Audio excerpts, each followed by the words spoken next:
Shalom. What up, what up, what up, what up, y'all? I know, it's been a minute. It's been a minute.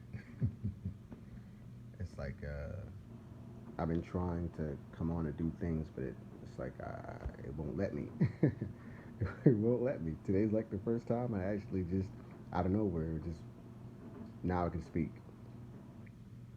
Um, it's a lot of topics I wanted to go over, but it just wouldn't let me. You know how it is when you're about to do something, and then it's like you just can't seem to do it. It's always just anytime I want to make this, it just won't let me. It won't let me. God damn, it won't let me. I know it sounds crazy, but it's like I guess it's just not the time. And one thing that kept coming up is the famine. So like the famine of the word, whatever. And it's so weird. It was like it just kept popping up. So I guess I'm supposed to talk about it. So the famine of the word already happened already. Okay, when we were disconnected from our Father, when we lost our history, when we lost our culture, when we lost our names, when we were cut off from the Lord, and we were made to forget everything, and we didn't hear any words from the Lord. That's the famine. That's the famine. So the famine of the word is not going to happen again because it already happened already. All right, it's it already happened already. So that little narrative, just throw it out the window because we're pretty much at the end. Okay, so everything that was prophesied to happen happened already. Now the only thing that's left to happen now is for us to leave. But before we leave, one more thing has to happen. Everything around us must go to shit. And we're going to be the only ones not going through the shit. And that's how the marker is identified, if that makes sense. Like everywhere around us, we have to see everything fall. We have to see everything get destroyed. We have to see everything because this is what we've been waiting to see. So we're just not just gonna like go and then everything happens and then we don't see because then that kind of fucks with your spirit. Like you want to see vengeance, you want to see them, you want to see these things, with your eyes. That'll make our spirit better. That's like another way of healing is justice. So how can you get justice if you don't see it? You can when you see it, then justice is being served. So we have to be in the midst of all this stuff. All right. So it's like I'm veering off here. Back to the famine. Uh, how can the famine of the word happen when the bones received breath and they stood up in an exceedingly great army? The bones are on the ground because they've been famished. You get it? These dry bones are bones because they were starved from the word. They were cut off from the word, and the bodies became skinny and malnourished until they got into bones where they fell. This is the famine. Now, when the breath came back in, now we're being fed. So everything's happening pretty fast. I wanted to talk about how all this happened because before I was born in a tab, if that makes sense. Yeah, I was born in a tab in Philadelphia, where my first language wasn't English. It was Arabic, and at the end of when everything ended, and I decided to step away from that and come out and do things that what we call the dunya or like cafadoons, any old heads who know anything about the tab life in Brooklyn, New York, or Philly. You know what I mean by when I say kafaroons or when I say the dunya? That means like outside, outside of the tabernacle. Started doing those things, and that's when the curse started hitting me hard. So when I was in the tab, I felt like I was blessed because even though we were in the tab, they still had the law. They still followed the law because I was under. It was under a guy named Doctor York. I'm pretty sure a lot of people know his name by now, but if I when I look at these things, I say, okay, he still knew the law, so everybody was still under the law. Like, don't eat pork, don't shave your beard. The women, they dressed in modest apparel. They wore women's gowns. So everything was still in the law, and I was still blessed. But when I came into the dunya, that's when these curses started hitting me hard, hard, hard, hard, hard. And I just thought it was what you call bad luck, you know. And when before, I think 2 years ago, I didn't believe in the Lord. I didn't believe there was a Lord. I thought everything was just, energy and all this other little bullshit. That's before I, I knew the Lord, but it was under the name of Allah. But I knew this one God, and then once certain situations happened, it just my mind. I guess I was blinded by the Lord to not believe in Him or whatever. So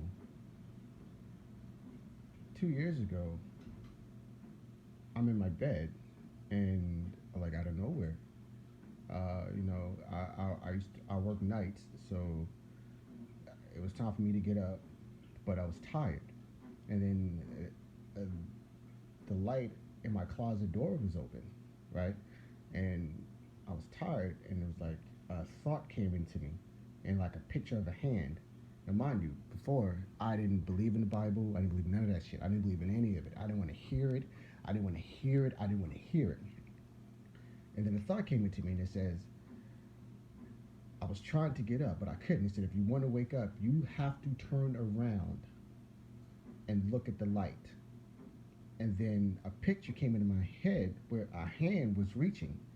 And in order for me to touch the hand, I had to literally hold my hand out and reach for it. Like I had to take the initiative to do it. It wasn't going to happen. So the hand was out there, just like how someone like the parable of him knocking on the door. You have to open the door. So he's out there knocking on the door, and you have to open it. So you just can't stand there. You have to actually do something to meet him halfway. So it says then a word came into my head saying, if you want to wake up, you have to turn around and open your eyes. When you open your eyes, you will see the light and you will awake. That was so fucking creepy.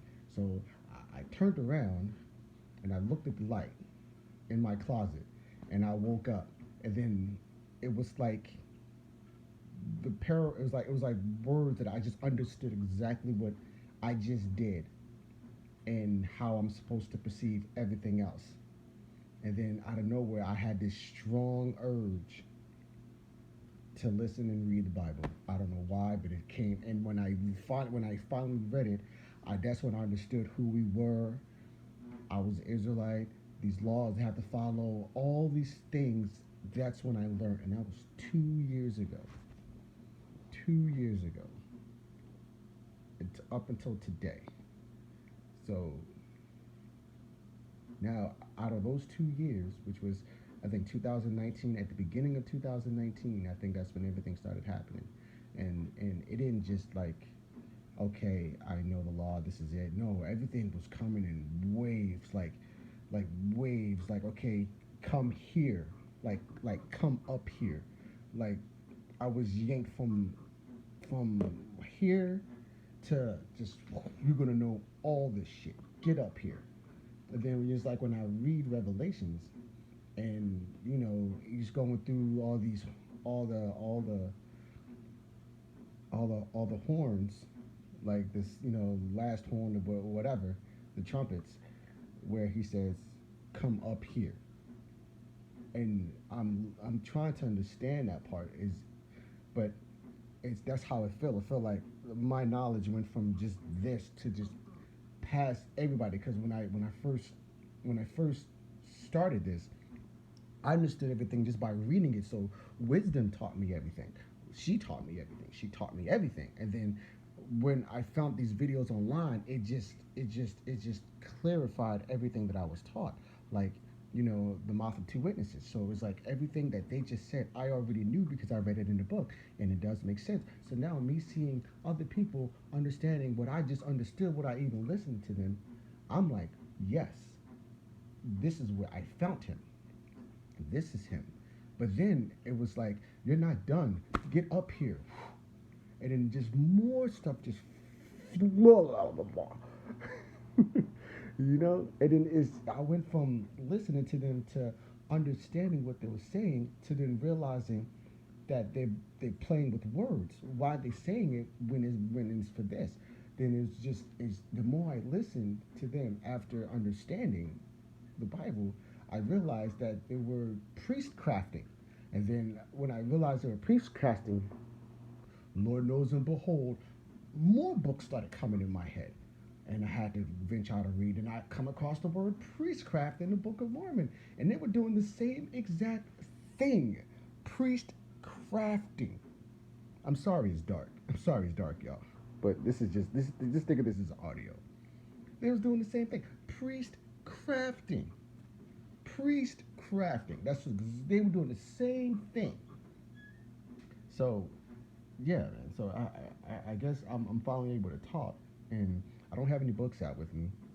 I guess I'm not supposed to. So whatever I'm doing now, like I just came home from work, I sat down, and I was getting ready to look up some videos. There's a book I'm still trying to get. It's called the Transmission Starseed. I need to get a hold of that book. I guess there's audio, so I'm gonna go look it up. And there's more stuff. Like I said, stuff comes in waves, and whenever I get the urge to do things, like when I just get up and do things, and when I'm in the middle of doing it, and I realize, okay, I'm supposed to be doing this. Like I'm supposed to be doing this right here. It's like when I want to talk, I can't. So I'm sorry for the length, but it wasn't time for me to talk because it wouldn't let me talk. I'm sorry, y'all. It wouldn't let me do anything. I wanted to, but it just wouldn't let me. One other thing.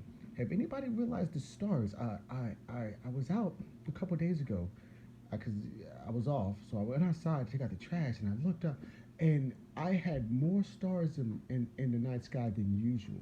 Now I work nights, so sometimes I go outside and I'm looking up, and I know how many stars are normally out there.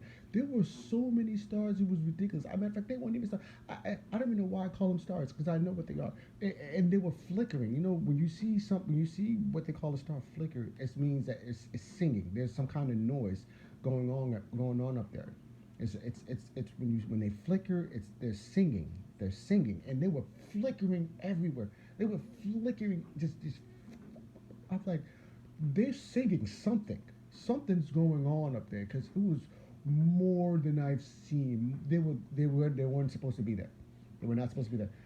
When we don't have clouds like that all the time, so we have a lot of clear skies around that.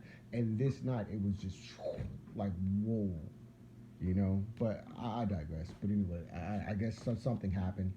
Something's going on. It's things are getting real intense here. Um, and it's like it's I don't have the urge to be bothered with this place anymore. If that makes sense, it's like I don't care about anything because I know what's gonna happen. I know it's like this body alone is like I'm just like I know where I'm at, and I'm not supposed to be here in this place. I'm just passing through. So like even dying, it doesn't even bother me because I know I understand that this is just a body, and I'm like, okay, this is like a prison. So why would I want to stay in a prison? Like, why would I want to stay in a prison? And I have these. Okay. It's this stuff is hitting me. I guess I'm not supposed to have a book today. Okay, perfect example. Okay, if the Lord made the body, why do evil come from the body? Get it? So Why would evil comes out of the body? Evil comes from within. It's because the archons who made the body, they had certain things that they had to put in to emote, to deal with emotions or whatnot. Like if you read the Nag Hammadi, when how they put the bodies together, there's a section where they actually talks about certain archons put some certain powers in inside the body. So you have these evil intentions. It's not you. It's coming from you, not from you per se, but from the body. And these are certain powers that you have to deal with. That's inside your body. Okay, um, that's why it says evil comes from man. Like it says, the Lord didn't create evil, man did. It's not man didn't create the evil. It's the archons put these things in our body. So we're always fighting against it because it's these powers that's part of the body that they made. Okay, I don't know even know why I started talking about that, but it was it was a brother who was having hard times. He came to my job, and he was having some hard times, and it's like I just finished reading, I just finished listening to the book Leviticus regarding the laws and how much you're supposed to give your brother who's in need. And when this happens, numbers just pop into my head. Maybe I'd be always big numbers. Give him $100. Give him $100. Give him $100. And one time it was give him $100, and inside of me said no, I don't want to, and I felt that way. I'm like, no, I don't want to give him 100, but I'm sustained. So it's like giving him $100 wouldn't affect me. And I gave him 60, and then he walked off, and I was walking off, and I realized, I noticed it. That was the first time I ever noticed. I was like, whoa, that's not me. I just listened to something else that was in me, and it wasn't me, and it wasn't the Holy Spirit. It was because there's a difference. There's a difference. You can feel it, and I felt it that day. And I stopped myself. I turned around and I said, "Yo, wait." I ran straight to him and I gave him $100. So he had 60 and 100. You know what I'm saying? And then I told him, I said, do not shave off your beard. He said, thank you. I said, no, don't thank me. Thank the Lord, because you're supposed to be here, because I have something that was supposed to be for you. That's why you're here now. He looked at me kind of crazy, like he didn't understand what I was talking about. But I had to told him, I said, you're an Israelite. Something's going on. The Lord is with you, apparently, because he sent you to me. And since he sent you to me, I have things for you that I'm supposed to give you that doesn't bother me. I know it's a little, I know, but I was just letting you know that the powers that's in you that you feel, they're not you. Okay, so you just have to fight. You have to war against it, because it's not you. It's these archons that they left their things in you to make you wicked like them. And our job is to we're warring within ourselves. And I know that's a verse in the scripture, so I was just trying to elaborate on that. But anyway, I'm gonna get ready to get off. It's been real, y'all. The next time I talk, I'm gonna probably finish talking about the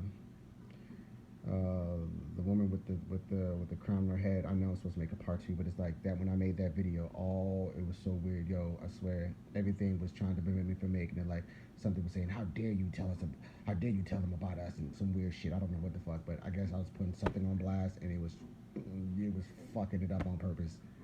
All right, but anyway, I'll get back at y'all later, y'all. Be safe. Just be safe, y'all. All right, peace.